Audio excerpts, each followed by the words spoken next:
사실 이제 우리 대통령님이 청와대에 계신 5년 내내 거의 화난 상태로 제가 살았다는 거 여러분 기억하실 겁니다. 맨날 백분 토론 나와서 싸우고 무슨 SBS 나가서 싸우고 하루가 멀다 하고 나가서 쌈질하는 걸로 제가 세월을 거의 다 보낸 것 같아요. 실제로 돌이켜보면 저는 화난 상태였던 것 같아요. 늘. 왜냐하면 너무 많은 부당한 공격이 일상적으로 가해졌기 때문에 또 대통령이 그렇게 부당한 공격을 당하고 있는데 청와대 참모들이 나서서 하면 또 그 사람 자르라고 또 그 사람이 공격을 받아요. 그 200만 수석이라든가 이런 분들 그렇게 해서 이제 쫓겨난 거잖아요. 그리고 장관도 김두관 장관 같은 경우 아무 잘못도 없이 이제 해임 결의안 한나라당에서 해서 쫓아냈고요. 그러니까 늘 언론의 공격 말을 하기도 없고, 그래서 늘 이제 이거 가지고 그래도 싸우는 게 내 일이다 이렇게 생각하고 저는 싸웠던 것 같아요. 정치 대통령 임기 끝나면 그만하면 되지 그렇게 생각하고 실제로 5년간 제가 정치를 했었는데, 그럼에도 불구하고 수많은 일들이 있었지만 제일 분한 거, 지금도 너무너무 분해요. 그게 저는 진짜 분해요. 이것은 공분이기도 하고 사적인 분노기도 한데요.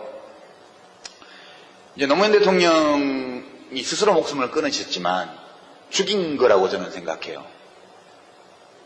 죽어야 되겠다라고 생각하도록 만들었어요. 누가? 우리 정영월 선생님은 소심하셔가지고 청와대에 계신 분이라던데, 이명박 씨가 그렇게 한 거죠. 그죠? 요새 세월호 사고 나고 나서 숨만 쉬고 있는지 숨도 안 쉬는지 모르겠지만 나타나지도 않잖아요. 최초의 원인 제공자 아니겠어요? 설령제 한 20년 있던 거를 25년 30년으로 풀어가지고 18년 넘은 배를 들여오게 만든 사람이 이명박 대통령이잖아요. 적어도 최소한 인간으로서의 도리를 안다면 지금이라도 나의 그때 그 규제 완화가 잘못된 거다, 미안하다, 이 얘기해야 맞는 거 아니에요? 진짜 인간도 아니다 그런 생각이 저는 들어요. 저질이다 이거는. 근데 이미 권력 없는 전직 대통령 욕해본들 뭐 하겠어요. 그렇지만 너무 분한 거는 노무현 대통령은 약점도 많고 그런 분이지만 좋은 사람이었어요. 똑똑하고요.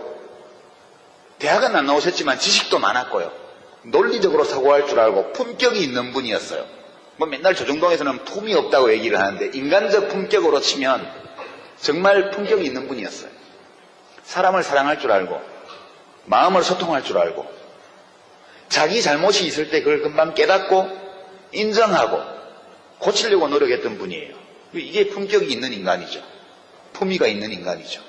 이명박 대통령은 진짜 품위가 없는 저질이거든요.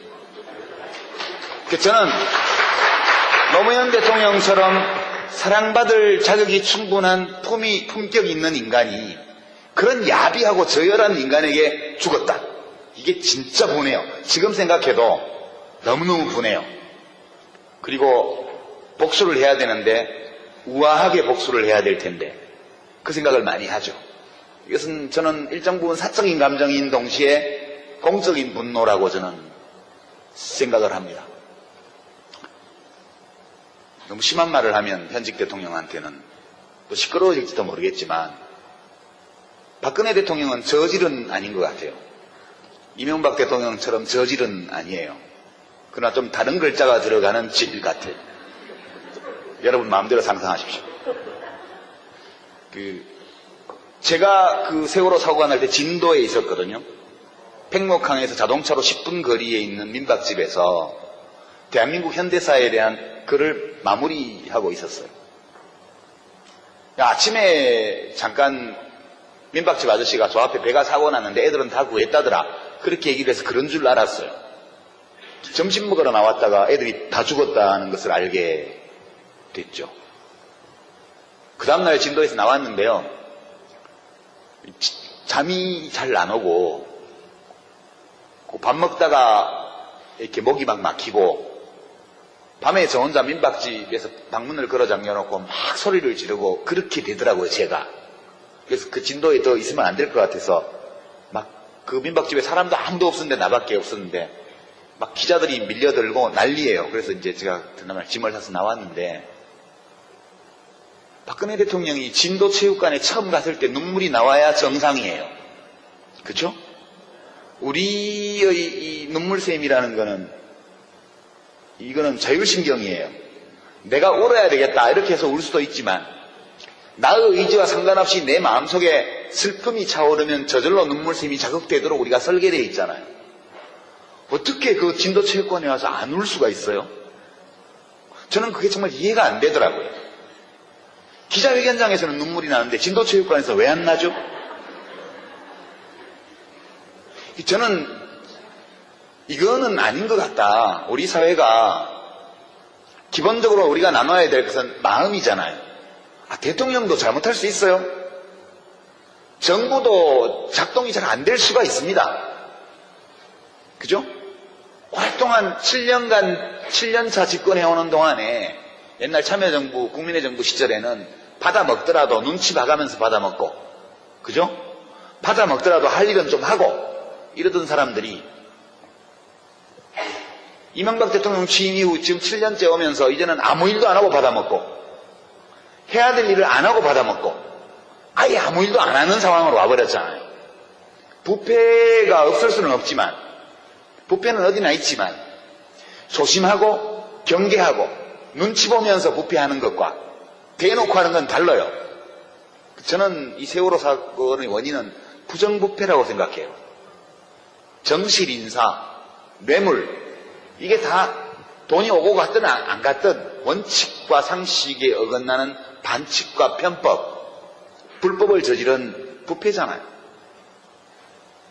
그래서 제가 지금도 화가 나는 거는, 왜 우리 국민들은 마음으로 소통하는 사람들을 내버려 두고 저렇게 물질에 대한 욕망을 노골적으로 자극하고 타인의 고통에 마음으로 감응할 능력이 없고 왜 이런 사람을 좋아할까? 화가 나요. 예전에 정치할 때는 국민한테 화난다 이런 말 하면 바로 조중동에서 유아무개 드디어 국민 탓까지 이렇게 하기 때문에 제가 할 수 없었지만 이제 정치를 안 하잖아요. 저도 시민이에요. 저도 시민으로서, 국민의 한 사람으로서 이제 말해요. 국민들한테도 화가 나요, 저는. 네. 진짜 교감할 줄 아는 수준 있는 인간이 그런 저질에게 죽음을 당하고, 그리고 마음으로 교류할 수 없는 사람을 뭘 보고 뽑았는지 모르지만 대통령으로 뽑고, 지금도 아이고 대통령 얼굴 상한 거 봐라, 얼굴 까칠하다 이러면서 나가서 꼭 1번 찍어야지, 이런 분들에게 화가 나요. 저는 이제는 화낼 겁니다. 제가 정치를 다시 하면요 안 돼요. 세일즈맨은 고객이 왕이잖아요. 직업 정치는 세일즈하고 거의 비슷합니다. 무조건 수요자에게 맞춰야 돼요. 내가 제품에 하자가 있는 걸 알아도, 경쟁사의 제품에 하자가 있고 내 제품에 하자가 있는 걸 알아도 말할 수 없어요. 그 고객이 불합리한 구매 행위를 해도 나는 팔아야 돼요. 이건 전혀 성격이 다른 일인 것 같아요. 저는 고객들을 앞으로도 상대하는데요, 제 물건 팔려고 상대하는 게 아니고 물건 똑바로 사라고 이야기하는 그런 일을 하고 싶어요. 저보고 돌아오라고 하지 마시고. 네, 질문지들을 좀 주셨는데요, 그 중에 한 3분 정도가 거의 똑같은 질문을 주셔서 이건 해소가 됐습니다. 다시 정치 안 하시나요? 이 질문인데요. 실제로 노 대통령께서 돌아가시기 얼마 전에 제가 마지막 뵈었을 때 4월 20일인데요. 4월 19일 날, 물론 그 뒤에 이제 검찰에 가시던 날도 뵈었고 그러긴 했습니다만, 4월 19일 날 이제 저를 버리셔야 됩니다, 이 글을 홈페이지에 올리신 걸 보고 제가 그 다음날 아침에 무작정 차를 타고, 이제 엄청 사진이 많이 찍힌 날입니다, 그날. 그날 가서 제가 갔더니 그 시계 얘기를 하시더라고요. 그 시계가 말이야, 그러시기에, 대통령 저 뭐 그런 얘기 들으러 온 거 아니고요, 옛날에 즐거웠던 이야기들 좀 하려고 왔습니다. 그래서 여사님 모시고 셋이서 이제 밥 먹고 차 마시면서 옛날 얘기를 하면서 좀 한 2시간, 3시간 정도 좀 즐거운 시간을 보냈어요. 그때 경호 맡은 그 책임자분 말씀으로는 며칠 만에 처음 웃으셨다고 그러더라고요. 그래서 제가 나와서 이제 한명숙 총리하고 이해찬 총리한테 전화 드려가지고 전화하면 오지 말라고 막 그러시는데 화를 내시는 막 오지 말라고 절대 오지 말라고 막 얼굴 끄실린다 이러시면서 이제 기자들 있고 하니까 오지 말라고 그러시는데 가니까 되게 좋아하십디다. 그러니까 시골 어르신들이 추석 때 뭐 저 못 가겠는데 그러면 그래 바쁜데 회사 일도 바쁜데 안 와도 된다 이러지만 속으로 서운하고 길도 막히는데 말하고 오려고 이렇게 얘기하지만 가면 되게 좋아하시는 거하고 똑같더라고요. 그래서 그 기억도 나고 하는데 그때 4월 20일 날 제가 갔을 때 저한테 진지하게 그렇게 말씀하셨어요. 그 전까지는 저 유아무개 정치적으로 제기를 시켜야 되니까 은평을 재선거에 나가도록 하면 어떨까 뭐 이런 얘기를 누구한테 하셨던데 그날은 진짜 이 사회를 바꾸려면 정치만 가지고는 안 되는 것 같다고.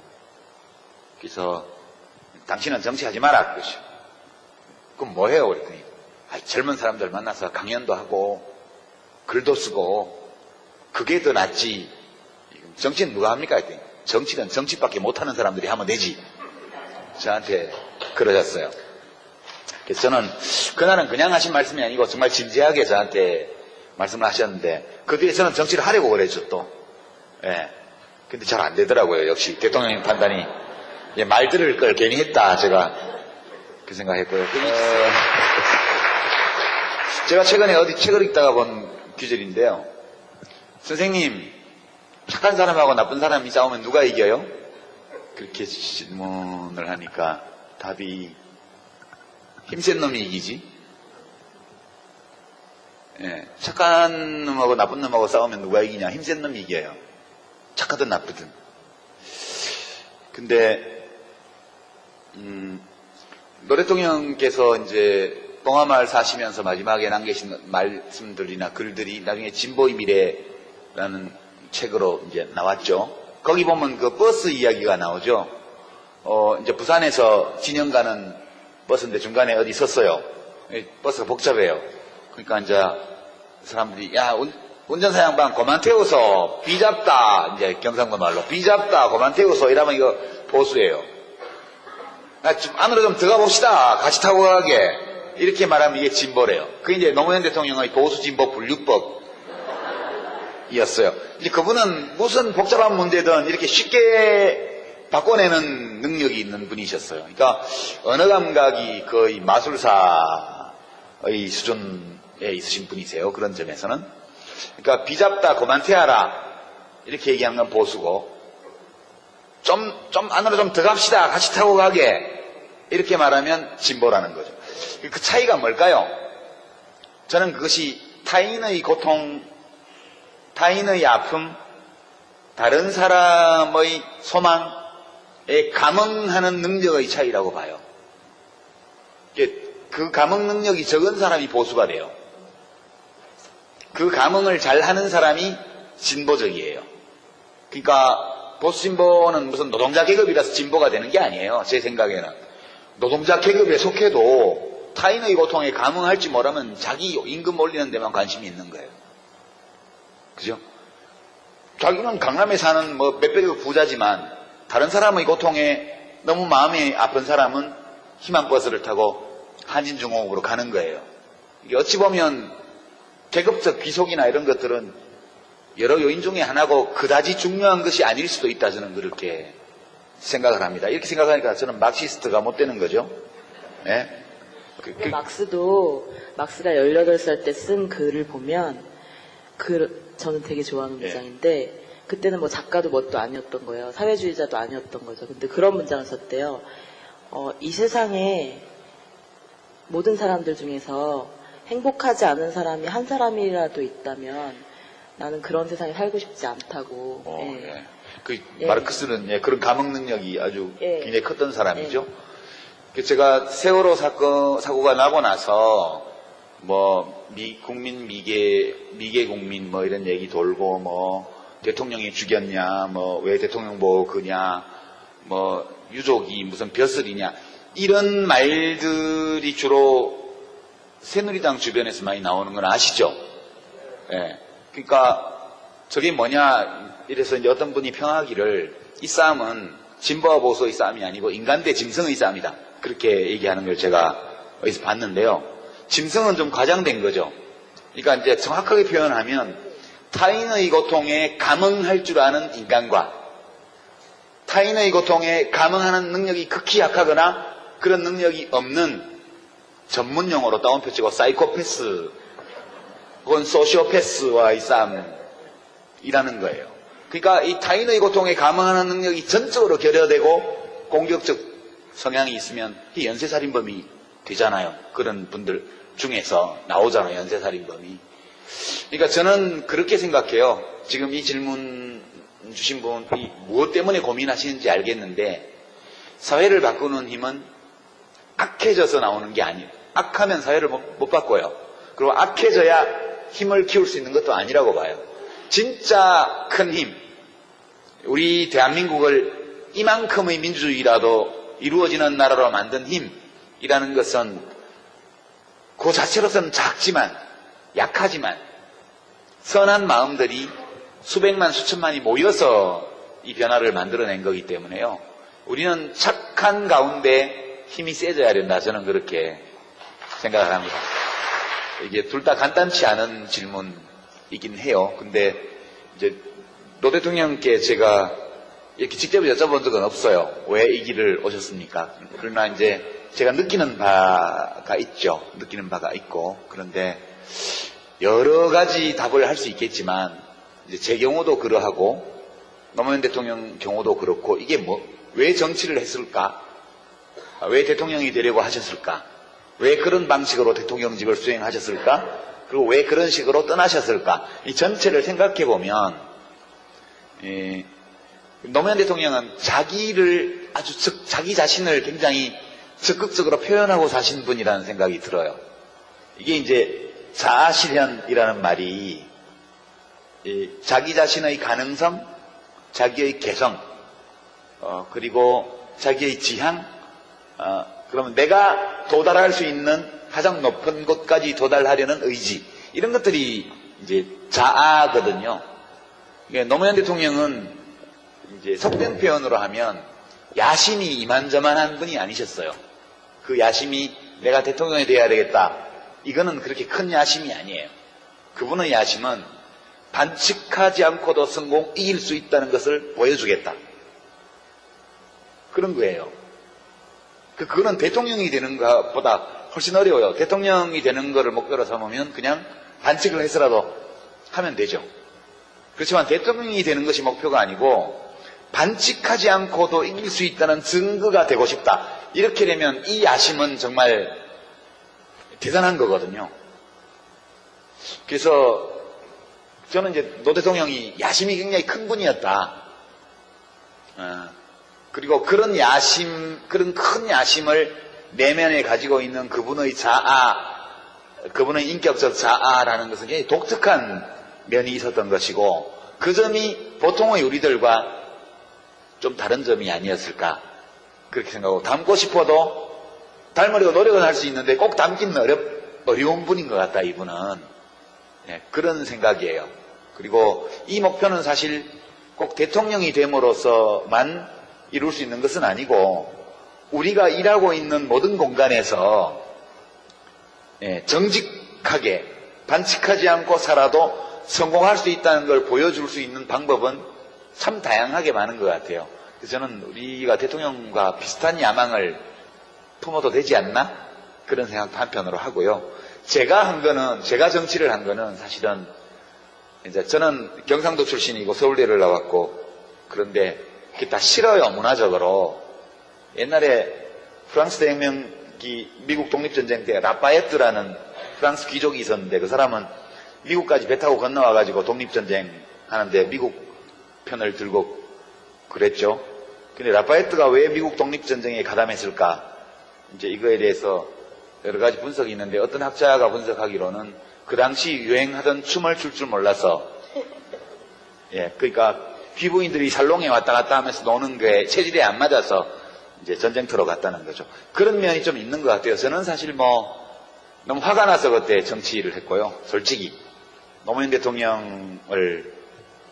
후보 시절에 그렇게 사람들이 가볍게 여기고 업신여기고 이렇게 하는 걸 보면서 진짜 분통이 터져가지고 했고요.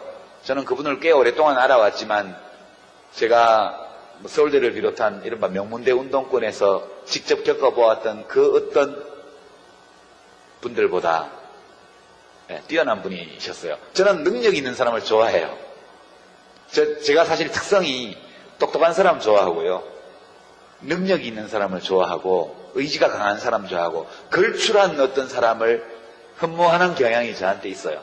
근데 노무현 대통령은 제가 본 모든 정치인 가운데 가장 걸출한 분이셨는데 사람들이 그걸 인정 안 하고 그분보다 훨씬 못하면서 또 자기가 더 훌륭하다고 생각을 하고 생각만 하면 좋은데 드러내놓고 그런 걸 표현하고 하는 것이 저로서는 참 참기 어려워서 그래서 자원봉사를 했고 그러다 보니까 뭐 정당도 하게 되고 그러다 보니까 국회의원도 되고 그러다 보니까 장관도 하고 이렇게 이제 왔던 거죠. 저는 어떻게 보면 제 결단으로 정치를 했던 것은 아니었죠. 그런 거고 그렇습니다. 그리고 저는 노 대통령님보다 글을 잘 쓰거든요. 정치는 잘 못하지만 그렇게 말씀드리고 그러니까 그 노무현 대통령의 모든 삶과 죽음은 그 노무현이라는 자연인의 자기 표현이었다. 저는 그렇게 생각합니다.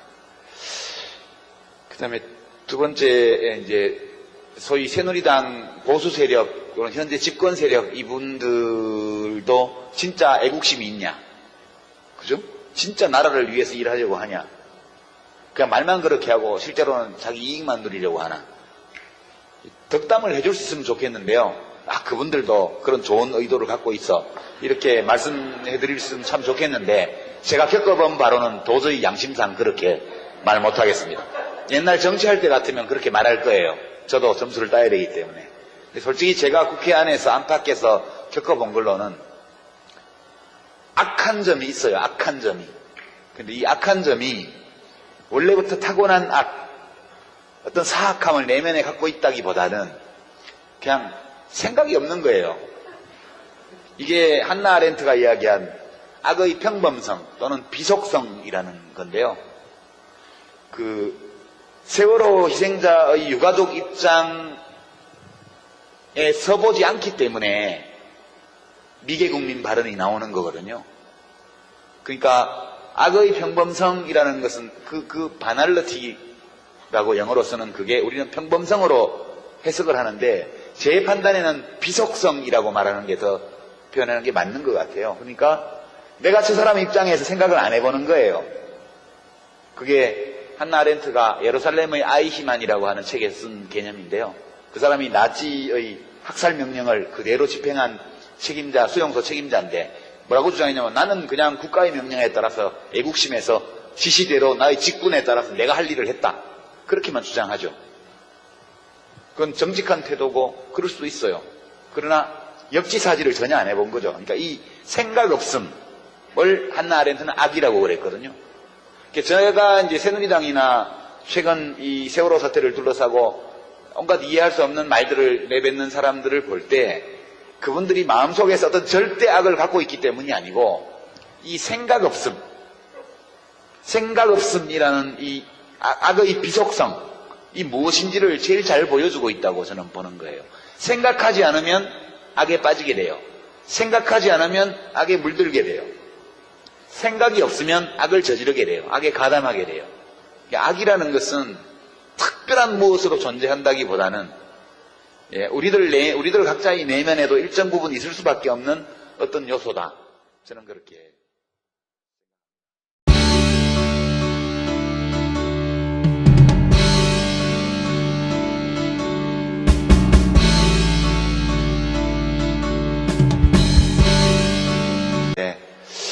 여러 가지 답을 할 수 있겠지만 이제 제 경우도 그러하고 노무현 대통령 경우도 그렇고 이게 왜 정치를 했을까? 왜 대통령이 되려고 하셨을까? 왜 그런 방식으로 대통령직을 수행하셨을까? 그리고 왜 그런 식으로 떠나셨을까? 이 전체를 생각해 보면 노무현 대통령은 자기 자신을 굉장히 적극적으로 표현하고 사신 분이라는 생각이 들어요. 이게 이제 자아실현이라는 말이 자기 자신의 가능성, 자기의 개성, 그리고 자기의 지향, 그러면 내가 도달할 수 있는 가장 높은 곳까지 도달하려는 의지, 이런 것들이 이제 자아거든요. 노무현 대통령은 이제 속된 표현으로 하면 야심이 이만저만한 분이 아니셨어요. 그 야심이 내가 대통령이 돼야 되겠다, 이거는 그렇게 큰 야심이 아니에요. 그분의 야심은 반칙하지 않고도 이길 수 있다는 것을 보여주겠다, 그런 거예요. 그거는 대통령이 되는 것보다 훨씬 어려워요. 대통령이 되는 것을 목표로 삼으면 그냥 반칙을 해서라도 하면 되죠. 그렇지만 대통령이 되는 것이 목표가 아니고 반칙하지 않고도 이길 수 있다는 증거가 되고 싶다, 이렇게 되면 이 야심은 정말 대단한 거거든요. 그래서 저는 이제 노 대통령이 야심이 굉장히 큰 분이었다. 그리고 그런 야심, 그런 큰 야심을 내면에 가지고 있는 그분의 자아, 그분의 인격적 자아라는 것은 굉장히 독특한 면이 있었던 것이고, 그 점이 보통의 우리들과 좀 다른 점이 아니었을까, 그렇게 생각하고, 닮고 싶어도 닮으려고 노력은 할 수 있는데 꼭 닮기는 어려운 분인 것 같다, 이분은. 네, 그런 생각이에요. 그리고 이 목표는 사실 꼭 대통령이 됨으로써만 이룰 수 있는 것은 아니고, 우리가 일하고 있는 모든 공간에서 정직하게 반칙하지 않고 살아도 성공할 수 있다는 걸 보여줄 수 있는 방법은 참 다양하게 많은 것 같아요. 그래서 저는 우리가 대통령과 비슷한 야망을 품어도 되지 않나, 그런 생각도 한편으로 하고요. 제가 정치를 한 거는 사실은 이제 저는 경상도 출신이고 서울대를 나왔고, 그런데 그게 다 싫어요, 문화적으로. 옛날에 프랑스 대혁명기 미국 독립전쟁 때 라파에트라는 프랑스 귀족이 있었는데, 그 사람은 미국까지 배 타고 건너와가지고 독립전쟁 하는데 미국 편을 들고 그랬죠. 근데 라파에트가 왜 미국 독립전쟁에 가담했을까, 이제 이거에 대해서 여러 가지 분석이 있는데, 어떤 학자가 분석하기로는 그 당시 유행하던 춤을 출 줄 몰라서, 그러니까 귀부인들이 살롱에 왔다 갔다 하면서 노는 게 체질에 안 맞아서 이제 전쟁터로 갔다는 거죠. 그런 면이 좀 있는 것 같아요. 저는 사실 너무 화가 나서 그때 정치를 했고요. 솔직히 노무현 후보 시절에 그렇게 사람들이 가볍게 여기고 업신여기고 이렇게 하는 걸 보면서 진짜 분통이 터져가지고 했고요. 저는 그분을 꽤 오랫동안 알아왔지만, 제가 서울대를 비롯한 이른바 명문대 운동권에서 직접 겪어보았던 그 어떤 분들보다 뛰어난 분이셨어요. 저는 능력 있는 사람을 좋아해요. 제가 사실 특성이 똑똑한 사람 좋아하고요, 능력 있는 사람을 좋아하고, 의지가 강한 사람 좋아하고, 걸출한 어떤 사람을 흠모하는 경향이 저한테 있어요. 근데 노무현 대통령은 제가 본 모든 정치인 가운데 가장 걸출한 분이셨는데, 사람들이 그걸 인정 안 하고 그분보다 훨씬 못한. 아침에 잠깐 민박집 아저씨가 저 앞에 배가 사고 났는데 애들은 다 구했다더라, 그렇게 얘기를 해서 그런 줄 알았어요. 점심 먹으러 나왔다가 애들이 다 죽었다는 것을 알게 됐죠. 그 다음날 진도에서 나왔는데요, 잠이 잘 안 오고, 밥 먹다가 이렇게 목이 막 막히고, 밤에 저 혼자 민박집에서 방문을 걸어 잠겨놓고 막 소리를 지르고 그렇게 되더라고요, 제가. 그래서 그 진도에 더 있으면 안 될 것 같아서 막 그 민박집에 사람도 아무도 없었는데, 나밖에 없었는데 막 기자들이 밀려들고 난리예요. 그래서 이제 제가 그날 짐을 사서 나왔는데, 박근혜 대통령이 진도 체육관에 처음 갔을 때 눈물이 나와야 정상이에요. 그렇죠? 우리의 이 눈물샘이라는 거는, 이거는 자율신경이에요. 내가 울어야 되겠다 이렇게 해서 울 수도 있지만, 나의 의지와 상관없이 내 마음속에 슬픔이 차오르면 저절로 눈물샘이 자극되도록 우리가 설계되어 있잖아요. 어떻게 그 진도 체육관에 와서 안 울 수가 있어요? 저는 그게 정말 이해가 안 되더라고요. 기자회견장에서는 눈물이 나는데 진도 체육관에서 왜 안 나죠? 저는 이거는 아닌 것 같다. 우리 사회가 기본적으로 우리가 나눠야 될 것은 마음이잖아요. 대통령도 잘못할 수 있어요. 정부도 작동이 잘 안 될 수가 있습니다. 그죠? 활동한 7년간, 7년차 집권해오는 동안에 옛날 참여정부, 국민의 정부 시절에는 받아먹더라도 눈치 봐가면서 받아먹고, 그죠? 받아먹더라도 할 일은 좀 하고, 이러던 사람들이 이명박 대통령 취임 이후 지금 7년째 오면서 이제는 아무 일도 안 하고 받아먹고, 해야 될 일을 안 하고 받아먹고, 아예 아무 일도 안 하는 상황으로 와버렸잖아요. 부패가 없을 수는 없지만, 부패는 어디나 있지만, 조심하고, 경계하고, 눈치 보면서 부패하는 것과 대놓고 하는 건 달라요. 저는 이 세월호 사건의 원인은 부정부패라고 생각해요. 정실 인사, 뇌물, 이게 다 돈이 오고 갔든 안 갔든 원칙과 상식에 어긋나는 반칙과 편법, 불법을 저지른 부패잖아요. 그래서 제가 지금도 화가 나는 거는 왜 우리 국민들은 마음으로 소통하는 사람들을 내버려 두고 저렇게 물질에 대한 욕망을 노골적으로 자극하고 타인의 고통에 마음으로 감응할 능력이 없고 왜 이런 사람을 좋아할까?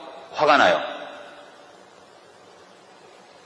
예전에 정치할 때는 국민한테 화난다 이런 말 하면 바로 조중동에서 유아무개 드디어 국민 탓까지 이렇게 하기 때문에 제가 할 수 없었지만 이제 정치를 안 하잖아요. 저도 시민이에요.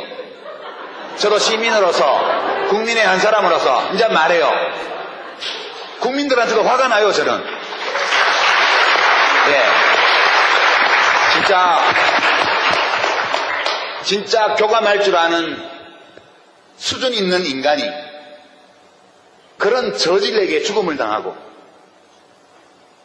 그리고 마음으로 교류할 수 없는 사람을 뭘 보고 뽑았는지 모르지만 대통령으로 뽑고 지금도 아이고 대통령 얼굴 상한 거 봐라 얼굴 까칠하다 이러면서 나가서 꼭 1번 찍어야지 이런 분들에게 화가 나요. 저는 이제는 화낼 겁니다. 제가 정치를 다시 하면요 안 돼요. 세일즈맨은 고객이 왕이잖아요. 정치 사실 이제 우리 대통령님이 청와대에 계신 5년 내내 거의 화난 상태로 제가 살았다는 거 여러분 기억하실 겁니다. 맨날 백분 토론 나와서 싸우고 뭐 SBS 나가서 싸우고 하루가 멀다 하고 나가서 쌈질하는 걸로 제가 세월을 거의 다 보낸 것 같아요. 실제로 돌이켜보면 저는 화난 상태였던 것 같아요. 늘. 왜냐하면 너무 많은 부당한 공격이 일상적으로 가해졌기 때문에 또 대통령이 그렇게 부당한 공격을 당하고 있는데 청와대 참모들이 나서서 하면 또 그 사람 자르라고 또 그 사람이 공격을 받아요. 그 200만 수석이라든가 이런 분들 그렇게 해서 이제 쫓겨난 거잖아요. 그리고 장관도 김두관 장관 같은 경우 아무 잘못도 없이 이제 해임 결의안 한나라당에서 해서 쫓아냈고요. 그러니까 늘 언론의 공격 말을 하기도 없고 그래서 늘 이제 이거 가지고 그래도 싸우는 게 내 일이다 이렇게 생각하고 저는 싸웠던 것 같아요. 정치 뭐 대통령 임기 끝나면 그만하면 되지 그렇게 생각하고 실제로 5년간 제가 정치를 했었는데 그럼에도 불구하고 수많은 일들이 있었지만 제일 분한 거 지금도 너무너무 분해요. 그게 저는 진짜 분해요. 이것은 공분이기도 하고 사적인 분노기도 한데요. 이제 노무현 대통령이 스스로 목숨을 끊으셨지만 죽인 거라고 저는 생각해요. 죽어야 되겠다라고 생각하도록 만들었어요. 누가? 우리 정영월 선생님은 소심하셔가지고 청와대에 계신 분이라는데 이명박 씨가 그렇게 한 거죠. 그죠? 요새 뭐 세월호 사고 나고 나서 숨만 쉬고 있는지 숨도 안 쉬는지 모르겠지만 뭐 나타나지도 않잖아요. 최초의 원인 제공자 아니겠어요? 설령제 한 20년 있던 거를 25년 30년으로 풀어가지고 18년 넘은 배를 들여오게 만든 사람이 이명박 대통령이잖아요. 적어도 최소한 인간으로서의 도리를 안다면 지금이라도 나의 그때 그 규제 완화가 잘못된 거다 미안하다 이 얘기해야 맞는 거 아니에요? 진짜 인간도 아니다 그런 생각이 저는 들어요. 저질이다. 이거는. 근데 이미 권력 없는 전직 대통령 욕해본들 뭐 하겠어요. 그렇지만 너무 분한 거는 노무현 대통령은 약점도 많고 그런 분이지만 좋은 사람이었어요. 똑똑하고요. 대학은 안 나오셨지만 지식도 많았고요.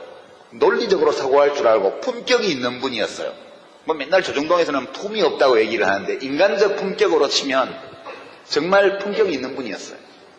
사람을 사랑할 줄 알고 마음을 소통할 줄 알고 자기 잘못이 있을 때 그걸 금방 깨닫고 인정하고 고치려고 노력했던 분이에요. 이게 품격이 있는 인간이죠. 품위가 있는 인간이죠. 이명박 대통령은 진짜 품위가 없는 저질이거든요. 저는 노무현 대통령처럼 사랑받을 자격이 충분한 품격이 있는 인간이 그런 야비하고 저열한 인간에게 죽었다. 이게 진짜 분해요. 지금 생각해도 너무너무 분해요. 그리고 복수를 해야 되는데 우아하게 복수를 해야 될 텐데 그 생각을 많이 하죠. 이것은 저는 일정 부분 사적인 감정인 동시에 공적인 분노라고 저는 생각을 합니다. 너무 심한 말을 하면 현직 대통령한테는 또 시끄러워질지도 모르겠지만 박근혜 대통령은 저질은 아닌 것 같아요. 이명박 대통령처럼 저질은 아니에요. 그러나 좀 다른 글자가 들어가는 질 같아요. 여러분 마음대로 상상하십시오. 제가 그 세월호 사고가 날 때 진도에 있었거든요. 팽목항에서 자동차로 10분 거리에 있는 민박집에서 대한민국 현대사에 대한 글을 마무리하고 있었어요. 경상도 말로 비잡다 그만 태우소 이러면 이거 보수예요. 안으로 좀 들어가 봅시다 같이 타고 가게 이렇게 말하면 이게 진보래요. 그게 이제 노무현 대통령의 보수 진보 분류법이었어요. 이제 그분은 무슨 복잡한 문제든 이렇게 쉽게 바꿔내는 능력이 있는 분이셨어요. 그러니까 언어 감각이 거의 마술사의 수준에 있으신 분이세요. 그런 점에서는. 그러니까 비잡다 그만 태하라 이렇게 얘기하는 건 보수고 좀 안으로 좀 들어갑시다 같이 타고 가게 이렇게 말하면 진보라는 거죠. 그 차이가 뭘까요? 저는 그것이 타인의 고통, 타인의 아픔, 다른 사람의 소망에 감응하는 능력의 차이라고 봐요. 그 감응 능력이 적은 사람이 보수가 돼요. 그 감응을 잘하는 사람이 진보적이에요. 그러니까 보수 진보는 무슨 노동자 계급이라서 진보가 되는 게 아니에요. 제 생각에는 노동자 계급에 속해도 타인의 고통에 감응할지 모르면 자기 임금 올리는 데만 관심이 있는 거예요. 그죠? 자기는 강남에 사는 뭐 몇백억 부자지만 다른 사람의 고통에 너무 마음이 아픈 사람은 희망버스를 타고 한진중공업으로 가는 거예요. 이게 어찌 보면 계급적 귀속이나 이런 것들은 여러 요인 중에 하나고 그다지 중요한 것이 아닐 수도 있다 저는 그렇게 생각을 합니다. 이렇게 생각하니까 저는 막시스트가 못 되는 거죠. 네?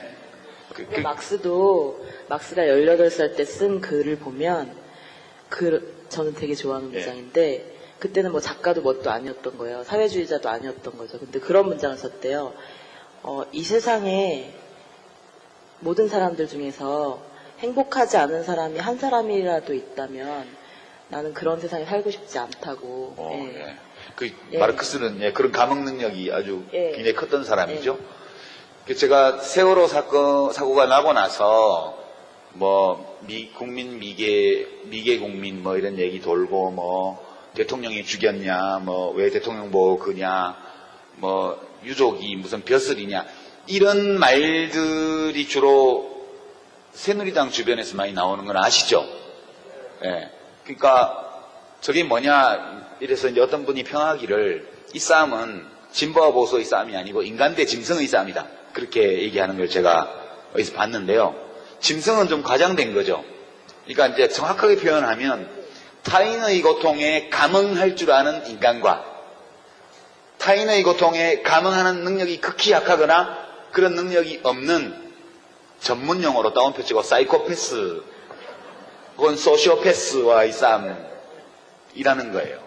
그러니까 이 타인의 고통에 감응하는 능력이 전적으로 결여되고 공격적 성향이 있으면 이 연쇄살인범이 되잖아요. 그런 분들 중에서 나오잖아요. 연쇄살인범이. 그러니까 저는 그렇게 생각해요. 지금 이 질문 주신 분이 무엇 때문에 고민하시는지 알겠는데 사회를 바꾸는 힘은 악해져서 나오는 게 아니에요. 악하면 사회를 못 바꿔요. 그리고 악해져야 힘을 키울 수 있는 것도 아니라고 봐요. 진짜 큰 힘, 우리 대한민국을 이만큼의 민주주의라도 이루어지는 나라로 만든 힘이라는 것은 그 자체로서는 작지만 약하지만 선한 마음들이 수백만 수천만이 모여서 이 변화를 만들어낸 거기 때문에요. 우리는 착한 가운데 힘이 세져야 된다. 저는 그렇게 생각합니다.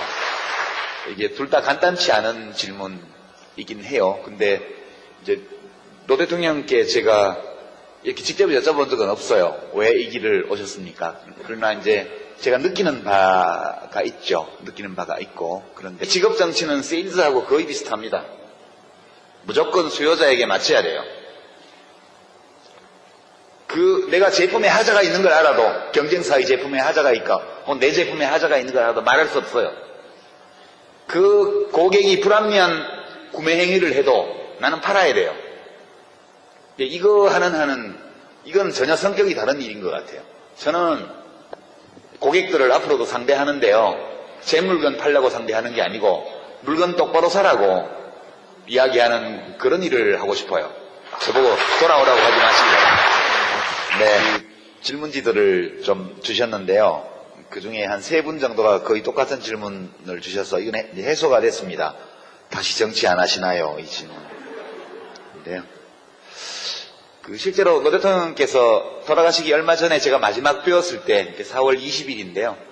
4월 19일 날, 물론 그 뒤에 이제 검찰에 가시던 날도 뵈었고 그러긴 했습니다만 4월 19일 날 이제 저를 버리셔야 됩니다. 이 글을 홈페이지에 올리신 걸 보고 제가 그 다음날 아침에 무작정 차를 타고 이제 엄청 사진이 많이 찍힌 날입니다. 그날. 그날 가서 제가 갔더니 그 시계 얘기를 하시더라고요. 그 시계가 말이야 그러시기에 대통령 저 뭐 그런 얘기 들으러 온 거 아니고요. 옛날에 즐거웠던 이야기들 좀 하려고 왔습니다.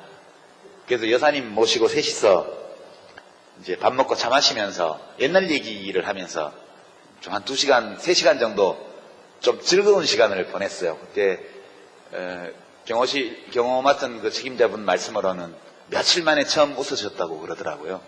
그래서 제가 나와서 이제 한명숙 총리하고 이해찬 총리한테 전화드려가지고 전화하면 오지 말라고 막 그러시는데 화를 내시는 막 오지 말라고 절대 오지 말라고 막 얼굴 끄실린다 이러시면서 이제 기자들이 있고 하니까 오지 말라고 그러시는데 가니까 되게 좋아하십디다.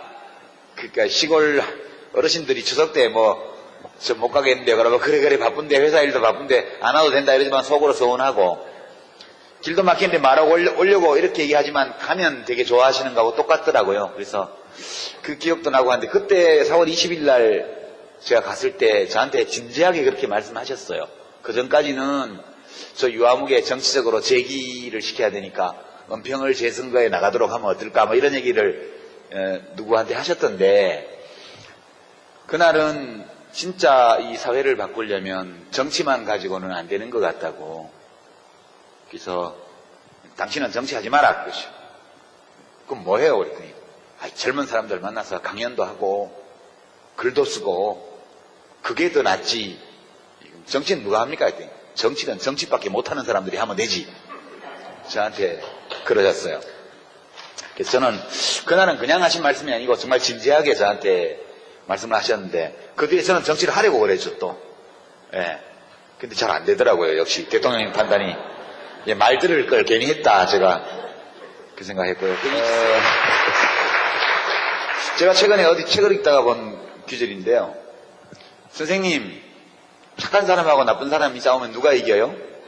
그렇게 질문을 하니까 답이 힘센 놈이 이기지. 예, 착한 놈하고 나쁜 놈하고 싸우면 누가 이기냐? 힘센 놈이 이겨요. 착하든 나쁘든. 근데 노 대통령께서 이제 봉화마을 사시면서 마지막에 남기신 말씀들이나 글들이 나중에 진보의 미래라는 책으로 이제 나왔죠. 거기 보면 그 버스 이야기가 나오죠. 이제 부산에서 진영 가는 버스인데 중간에 어디 섰어요. 버스가 복잡해요.